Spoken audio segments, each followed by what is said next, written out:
Hunts told me how they lied to kids a lot. That famous story of Boys Town, when they were trying to get the kid to cry. And said Spencer Tracy's got this kid in his arms and another kid has run away. I think Mickey Rooney's run away and the kid is very sad. And he couldn't cry. He was 6 years old or something. So I think they told him either his dog or his grandfather had died. And he could go home as soon as he finished the scene. And they got a great crying scene. And that was a terrible way. I think the child star of that day had a rough time growing up to be anything near normal. I think the only one, I guess, who grew up really normal was Shirley Temple. And the Bowery boys would come on Sunday mornings. And it was just our thing. I mean, we'd sit there and watch it, and sometimes they'd show, it was an hour show, and sometimes they'd show 2 in a row, which was a good morning. What made them appealing to me and my brother, it was that it was us, but earlier.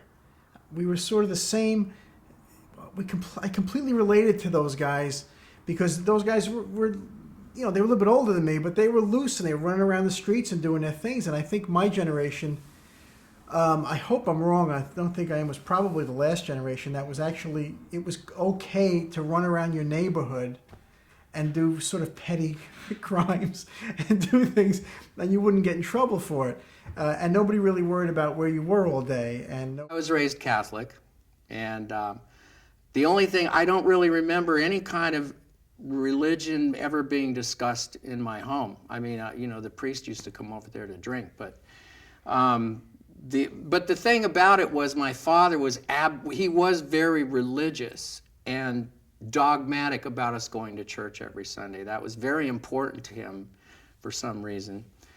And I remember one night I had a friend over who was spending the night. And it was the first time I'd ever had a friend come over and spend the night. And he came over on Saturday and he spent the night on Sunday. And I said, well, tomorrow morning my dad's going to come and wake us up. And my bedroom was a building apart from the house. It was like a little guest cottage. That was my bedroom. And it was probably 50 yards away from the house. And I said, he's going to come out here and he's going to wake us up. We're going to have to go to church. And my friend said, we're not going to church. You're going to go to church. I said, well, he's going to come out here. Well, just tell him you don't want to go. Well, so I did. My dad came out. He banged on the door Sunday morning at 8 o'clock. We're, in our sleeping bags from our little party we're having, and get up and go to church. And I'm like, so I kind of, I'm not going, Dad. We don't want to go to church. He says, if you don't go to church, I'm going to come out here and I'm going to blow this doorknob off. And my friend's in a sleeping bag. He says, hey, he's not going to blow the doorknob off. Just keep the door locked. We're not going to church. So 5 minutes later, I hear a big explosion at the door. Sure enough, the doorknob's off, the door's open, and there's my dad with what he called the cannon, which was his .44 handgun. I said, you're going to church. And my friend was already, outside. Where's the car? I'm ready. I'm going to church. The Boys, for me, I had never seen anything like it since Our Gang Comedy.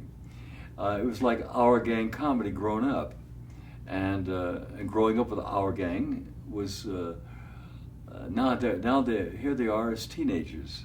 And under a different, it wasn't Alfalfa, it was Hunts. It wasn't, it wasn't Spanky, it was Leo or Gabe or whomever. So it was like the Our Gang Comedy kids grown up. And the thing about them, they were so real that they weren't like kid actors. They were like real people, and I think that's what really made it.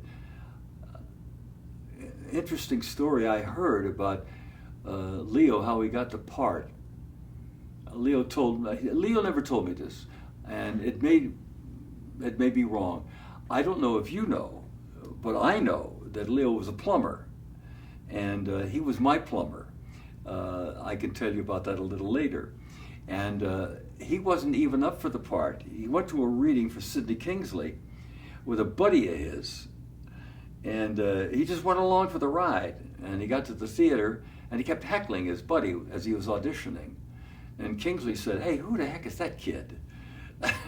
He said, he's a friend, he's a plumber. He said, "Oh, that's the kid I want to talk to." Now, whether that's a true story or not, but it does sound like Leo, and I know that he was a plumber because he used to be my plumber, for free, by the way, because I couldn't afford a plumber. I'm a firm believer, just especially in the background I've had, especially from the theater and all that, so much of it's about ensemble work, about being able to work collectively together with your fellow actors. So, I mean, you look at the Dead End Kids,